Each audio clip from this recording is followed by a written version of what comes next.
गोदानै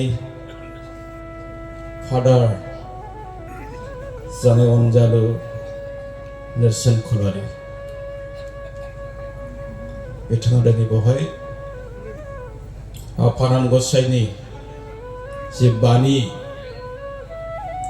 आरो आफा गसाइनि अनजालु फिसा महरै इसोरनि बानीखौ बिथाङा फोसावगोन आरो बेनिखायनो बिथाङा दिनै गोदान फादार जाबाय। आं बे समाव खावलायगोन फादार नेरसोन खलारिखौ आंनि खाथियाव फैनो थाखाय।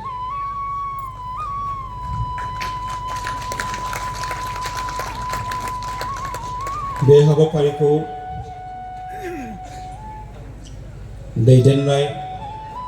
दैदेनगिरि बिथां फादार्स एन्ड सिस्टार्स बे हाबाफारियाव बाहागो लानाय जोंनि बयनिबो आंगो उदालगुरि बियाबनि एमएलए मुश्री गबिन्द चन्द्र बसुमतारी सार, मुंदांखा लिरगिरि नबिन मल्ल बर' सार, आंनिनो प्रिन्सिपाल मानिजाथाव डेभिडसन दैमारि,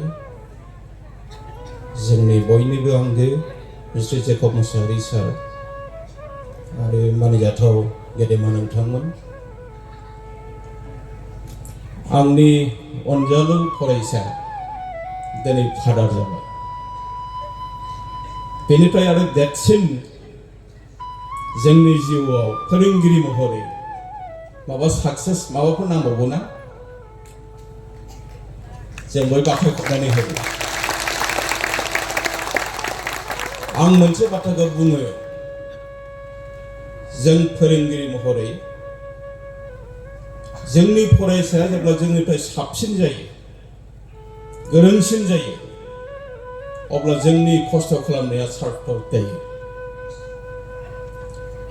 आं फोरोंगिरि हिसाबै आंनि फरायसाया आंनिफ्राय रोंसिन जानांगौ, डक्टर जानांगौ, इन्जिनियार जानांगौ, साइन्टिस्ट जानांगौ, इक'नमिस्ट जानांगौ।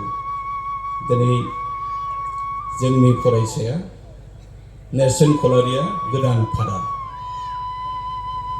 दिनै बिथांनि गेजेरजों इसोरनि जि बानी, जि मेसेज बिथाङा दैबायगोन, बुहुमाव जि मोनसे गोजोन थासारि, जि मोनसे मेसेज होनांगौ, बिथांनि खामानि मावनायनि गेजेरजों बिथाङा होलांबाय थागोन। बारा बुंनो लुबैयाखै। जेब्ला बे लाइजामखौ आं मोनदों, आङो लोगो मोनाखै सोर लाइजामखौ हैदों, नेरसोन खलारि, नाथाय आङो नामखौ नुनो मोनो, आं थि खालामदों। गासैबो प्रग्रामखौ आङो दोनथ'नानै बे हाबाफारियाव फैदों। बयनिसिमबो गोजोननाय थाबाय आरो नेरसोन खलारिनि मोजां देहा आरो बिथांनि जि खामानि बे सारा मुलुगावनो गोसारथों, बेखौनो हास्थायनाय थाबाय। गुसुं बिबुंथिखौ बेयावनो फोजोबबाय। गोजोन्थों।